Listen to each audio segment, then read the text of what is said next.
All right, good morning. I'd like to call the meeting of the Audit and Compliance Committee to order. Thank you all for being here on a chilly and snowy morning. Ms. Zimmerman, can you please call the roll to determine a quorum? Thank you. Oh, wait a minute, one more question. Is anyone calling in today, or is everyone in physical attendance? Is there anyone calling in to the Audit and Compliance Committee meeting? Obviously not. Okay, so please call the roll. Trustee Boyd? Present. Trustee Carboyak? Here. Trustee Martin? Here. Trustee Smith? Here. We have a quorum. Thank you, Ms. Zimmerman. Let's turn to the first item on the agenda, which is an action item. It is the approval of the minutes. So As- moved, Madam Chairman. Second? Do we have a second? Can I second it? Certainly. I can second it. Any discussion? If no discussion, please, will you call the roll, Ms. Zimmerman? Trustee Boyd? Approved. Trustee Carboyak? Yay. Trustee Martin? Yay. Trustee Smith? Yes. Motion carries. Thank you very much. Next item on the agenda is also an action item, Policy 10, Ethics and Code of Conduct. Presenting will be Janae Stevens. Thank you, Madam Chair.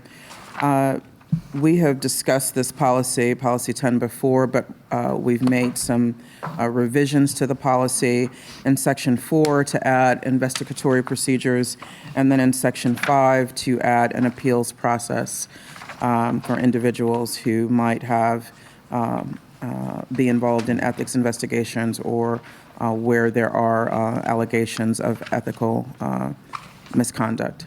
So those are the only changes to this policy. And again, we reviewed this policy, I believe, earlier in the year in August. But we are adding these investigatory procedures and the appeals procedures for greater specificity and more detail to the policy. So just a quick question. The addition to the policy, the revision to the policy, have we looked at other universities and their policies to benchmark against them as far as things like the investigatory process and appeals process? So we didn't necessarily look at other universities, but we did look at other policies that we have that involve investigatory procedures, specifically our Title IX processes and that investigatory process. So some of the other policies that the university has existing are ones that I looked at, as well as other members of the senior management team and staff, to include some of the procedures and processes, and that includes the appeals process as well. And so we noted that in other policies, there was an opportunity for employees to appeal. And so that is what we utilized, rather than utilizing policies outside of MTSU. So these two sections, investigatory process and the appeals process, then are consistent with, for example, the Title IX policies? They're consistent with many of the policies that we already have. And again, previously, this policy did not outline an investigations process, nor did it outline an appeals process. And I would just like to add that it was our faculty who also brought this to our attention, and so we're very grateful for their feedback, which is why we added these revisions in. Okay. Great. On the Section 4, I did not see any timeline indicated So for the investigatory process. And all the other policies we have dealing with students and faculty and staff, there's generally an indicated timeline that you can ask for an extension if it's not enough, but I didn't see any indication of a Any timeline for that? Thank you for that observation. So we opted not to add in a timeline, although that's certainly something that could be added in. I will tell you that in the 3 years of me managing the Office of Compliance and Enterprise Risk Management, we've had 2 ethics investigations, and the review took place within 48 hours. So my turnaround time continues to be rather quick. We have not seen a lot of ethics investigations, fortunately. But certainly, if this committee believes that we should provide specificity related to a time frame, then we could certainly do that. So Trustee Martin, what is your experience in terms of sort of timeframes on the other policies? It depends on, I know the student timeframes are generally a little bit shorter because there are more students and you have to keep the process in the loop. I know the faculty appeals timeline is 10 days, I think, is where that's at. I don't know of any, this would be a unique policy to not have a timeline. So it's not so much as what does it need to be, as it's kind of an exception to the rule. Well, and we do have, the 15-day timeline for appeals. We just don't outline the Right. investigations So to have one process. for the And appeals because and I then- would be the primary investigator Yeah. in this situation, and of course, then my findings then would go to members of senior management. So a reasonable amount of time, again, I've been able to do the two that have come before me within 48 hours. Well, I would certainly not tell you what timeline to do. I just think it would be nice to have one. To outline it. Mhm. So I think one approach can be, depending on what the nature of the investigation is to do the nebulous, what we put into like procurement contracts or other things, within a reasonable period of time following the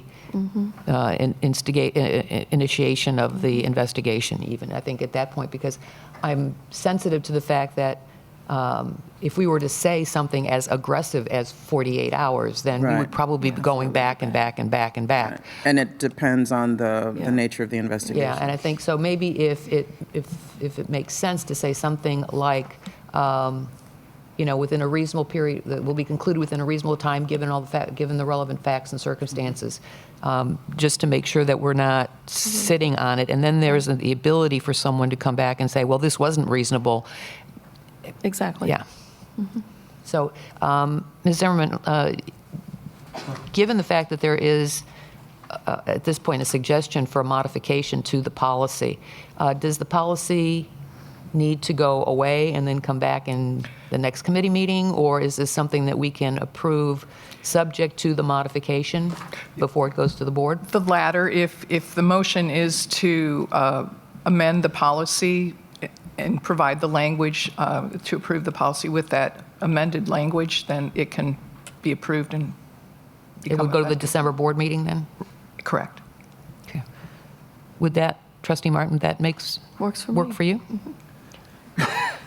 Would that, just out of curiosity, do you think that would be more problematic, though? Because would that cause more people to want to seek appeals, saying that whatever their timeline wasn't reasonable? Because that not only does it give you the flexibility, though, that gives them the flexibility to say, this wasn't reasonable, and use that as a reason to try and appeal the decision. Does that? But then the appeal happens within 15 days anyway. And I think whenever there's an ethics investigation, I think it's well within anyone's rights to, especially if it's a negative finding, in that case, to push forward. We had a conversation earlier today about sort of reputational damage that can occur. So if, from my perspective, I would suspect that everyone's going to appeal unless it's a really egregious case.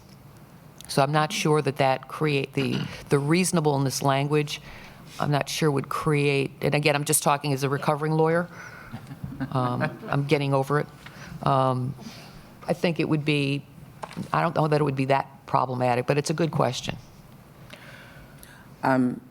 Just to piggyback on Madam Chair's comments, I too don't think that it would be a problem, and so far it has not. Now, just because it hasn't so far doesn't mean that someone might not argue that if we include reasonableness language in this policy, someone might say that a 48-hour turnaround is unreasonable. I don't see how, but someone might argue that, right? Especially if the finding is negative. And in most cases, sometimes, or at least the two cases that I've already reviewed, one case really wasn't even an ethics violation. It was more business coaching that was needed and business process coaching that was needed. So I think if we include that reasonableness period in language, it's broad enough that if someone feels that the process wasn't reasonable, then that is why we have another set of checks and balances for our members of senior management to review the process, and then another set of safeguards where that individual can then also appeal. So again, I think because more than just my eyes will also look at the findings and the process and the days and the procedures, then I think the policy adequately provides enough safeguards that shouldn't be an issue. Thank you. Thank you for your question, trustee. Madam Chair, the discussion is about a time frame for the investigation. Right. Is that correct? Well, looking at our Title IX process, it says MTSU will conduct an adequate, reliable, and impartial investigation in a timely manner. Is that the kind Yeah, of? I think that is, to me, is a reasonableness standard. Right. And So- it'd be nice to be consistent with other existing policies, especially one like the Title IX policy. We So a could, timely manner or reasonable right. manner. We could add that in as a new section 4A. 4A. Okay. Is that? Is it Dr. Stevens, is that- 4A or is it? I think it would be under 4B, and then, or it could be a 4B3, or it could just be a separate I would say it's an section, F. 4E Or an F. or 4F. 4F is just Yeah. a separate, that's basically, because then it will subsume all of the other aspects of the investigation, whether it's the fact-finding, the initial meeting, review of associated material. So this needs to cover all of that. So Right. in my mind, it would be a separate paragraph. Separate paragraph. F. So could that read as a new 4E, the Office of Compliance and Enterprise Risk Management will conduct an adequate, reliable, and impartial investigation in a timely manner? Yes. Period. I Or in a think- reasonable would manner. that work? And that would be 4F, Right. right? I'm sorry. Okay. That's not what I said. Okay. Is that language, or did you want the word reasonable, or I'd actually like the word reasonable, but I Okay, mean, no, that's fine. that's perfectly in fine. a reasonable manner? Yes. Yes. Okay. In a reasonable and timely manner. All right. Because that aligns with the Title IX policy. Okay. Any other comments? So if I can summarize, the policy has been reviewed by this committee, the addition to the policy with the modification that we've just discussed, the addition of a new paragraph F. Is there a motion to I'll confirm? make that motion, please. Thank you, Trustee Martin. Second? Second. Thank you, Trustee Boyd. Any discussion, further discussion? If none, would you please call the roll, Ms. Zimmerman? Trustee Boyd? Yes. Trustee Carbowiak? Yes. Trustee Martin? Yes. Trustee Smith? Yes. Motion carries. Very good. Thank you so much. If I- Next item on the agenda. If I could add Oh, I'm sorry. one comment? Yes. The Office of Compliance and Enterprise Risk Management hasn't existed very long on this campus, and they've been very powerful and helpful and encouraged the mission of the university and moved into a lot of areas. And I really respect the positive impact that they've had on the campus and would like to mention that. Well, thank you for that. That's Trustee great. Martin. Thank you very much. I Very- appreciate that. Thank you. So the next item on the agenda is for information purposes. And the presenter is Ms. Burkhart. Thank you. MTSU has received reports from 2 external agencies since the last meeting of the committee. On August 29th of 2019, the Comptroller of the Treasury released an investigative report concerning the MTSU Athletic Department. The results of the investigation concluded an associate athletic director used his university purchasing card to make a questionable purchase totaling $3,500, and department staff used university purchase credit from a sports fitness company to provide shoes and sports apparel to family and friends totaling approximately $34,000. An internal control deficiency of inadequate oversight of use of sponsorship trade was also noted. The athletic department is establishing new practices and procedures to correct the findings of this report. And of course, I believe you were notified when that report was going to be released by the state. And then the Tennessee Department of Finance and Administration, Office of Criminal Justice Programs Fiscal Unit conducted a financial desk review in October 2019 of the STOP funding for the fiscal year ending June 30th, 2020. And STOP is the acronym for Services, Training, Officers, Prosecutions. And there were no findings of noncompliance. And that concludes my report. So, Ms. Burkhart, do we have an update on whether or not the athletic department has established the new practices and policies? They were still working on those practices and coming up with their plan. Do we have an estimated time of arrival for those? Not at this time, but I'll be checking on that. Okay. I think that this is something that we need to continue to nudge them about because this is obviously a compliance issue. And from a media perspective, since this is a public document, I can anticipate someone coming back around and saying, and what has the athletic department done in response to the audit findings? So I think it behooves us as a university to move with some reasonable speed on this. I know they've been working on it, Okay. so it is a work in progress. So who is the approving entity then for the new practices? Is that something that goes up through It'll go up through the athletic department. the athletic department? And is there an approval process outside the athletic department?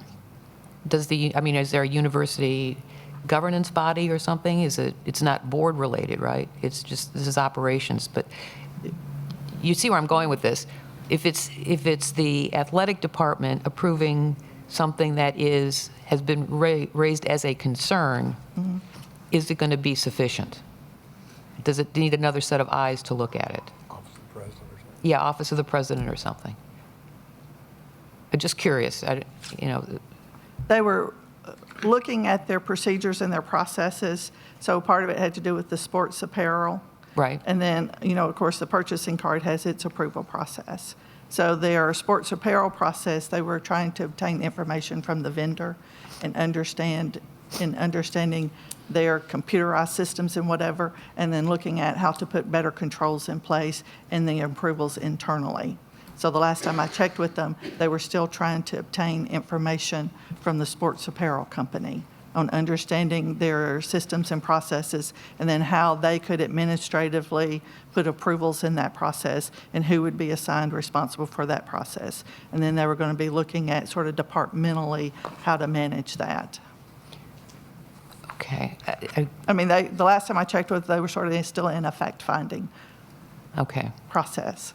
So I guess at a minimum, once they've developed this policy, practice, procedure, whatever, my expectation would be that internal audit would go back in Yes. and test the Yes. processes to make sure that the controls are in fact effective. Yes, we were going to be, we will be following up with them once Okay. that procedure and stuff is in place. Because Okay. I had checked on it, and I know they were still working with the vendor and getting information, because they were sort of contacting me how I had obtained my information. So I know the business officer person over there was having a little trouble getting the right contact person and understanding their two systems so that they would know how to put the controls in place and better manage. So in the meantime, what are they doing? Are they still operating under the old ways of doing so that there be I continuing think concerns? instructionally, they've changed some of their instructions to their staff. So they're And mitigating the risk at this point? And part of that, there's been a change in personnel and the people responsible are different individuals. We understand my question, because if they don't have the new processes and procedures in place, what's to keep the same problem from occurring again? And you're saying it's because they changed people? That is part of the change that has occurred. There are different individuals responsible. If I might point out, they had a theft problem. I don't think any policy is going to keep Right. somebody from stealing. It's my understanding the DA is not going to pursue it. Is that right? Correct. No. Which But there was, I wish they would have, but yeah. when they had somebody steal and on the exit, audit, they found it. But they also had a situation, correct me if I'm wrong, where goods were being purchased for unapproved purposes. Is that right?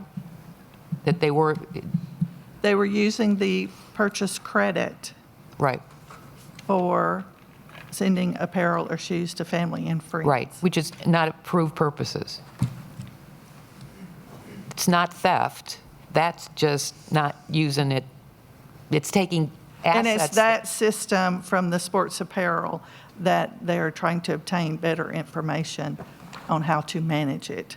Because within that system, the credit was being assigned to individuals. So they were looking at how to take better control of that internal system from the vendor. So that was some of the instructions or information they were trying to obtain, and then they'll be providing either assigning different individuals responsible or deciding how to, what controls from the institutional side. But they were trying to obtain So in the information on that system, because the system just assigns the credit So to in the the meantime- individual and not the details. So in the meantime, the individual who has the credit in their name can continue to utilize the credit in an inappropriate way. He's been fired. If quit. they assigned the credit, they were still looking at that process. Right. Because it would still take an administrator to go in and assign the credit. So, I mean, that was the system they were looking at, but Right. they were trying to use it to maybe monitor in more detail. But it appears the detail's not in the system, so they're going to have to do external. But I don't know the results of what all they found out because they had not made contact. Last time I talked with them, they had not made contact with the sports apparel representative.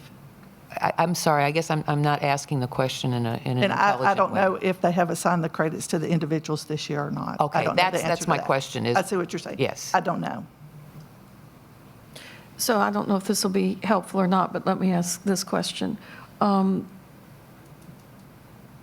the supervisory chain that oversees this process, who lies in the supervisory chain? It's the management within athletics for this particular item. And then above that is, It would be the president's office. okay. And then you have your function as auditor. And So- that we would be following up, on the procedure stuff they get. So the Put in people who place. are going to ride herd, for lack of a better word, on getting this done, so before anything else happens again, are the people in the supervisory chain.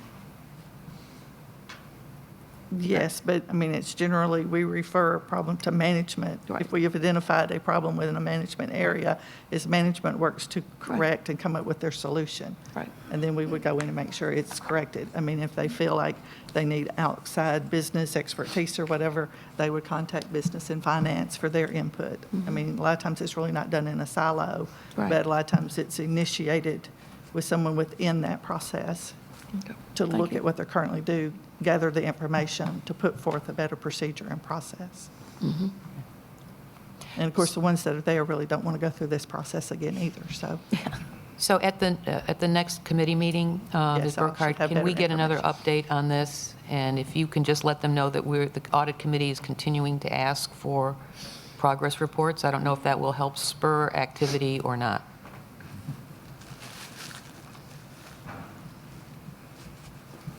Okay. Okay, thank you. Any other questions or comments? Ms. Burkhardt next has also the next information item on the agenda, which is the quarterly report of the internal audit report results. And since the last meeting of the committee, the audit projects of cash counts and year-end inventories have been completed with no reportable issues. And then the current status of the audit plan is also included in the materials for your review. And that concludes my report. Any comments, questions? Just a Sir. question for understanding. On the attached audit plan, what is INV and the numbers? What is that? Those are investigations that are in progress. Okay. So And this- since they're considered confidential, Okay. when it's ongoing, it's considered confidential, so we don't disclose the content of them. Okay. I'm glad I asked because I thought it was an audit of the inventory, I&V. but- Okay, That was thank you. naming, or the process we'd used under the Board of Regents, so we just still used it. But I agree with you, it took me a long time, but I see I&V and I think inventories, but it is investigation. Thank you. Okay, if there's no further public business, So are you saying you got 5 investigations underway? Yes, sir. Is that right? In progress. That's sir. what We it's need saying? to wrap up, yes. That's what we're saying? Yes. Okay. any other questions or comments before we adjourn the public session? If not, I'd like to adjourn the public session. We will move to executive session.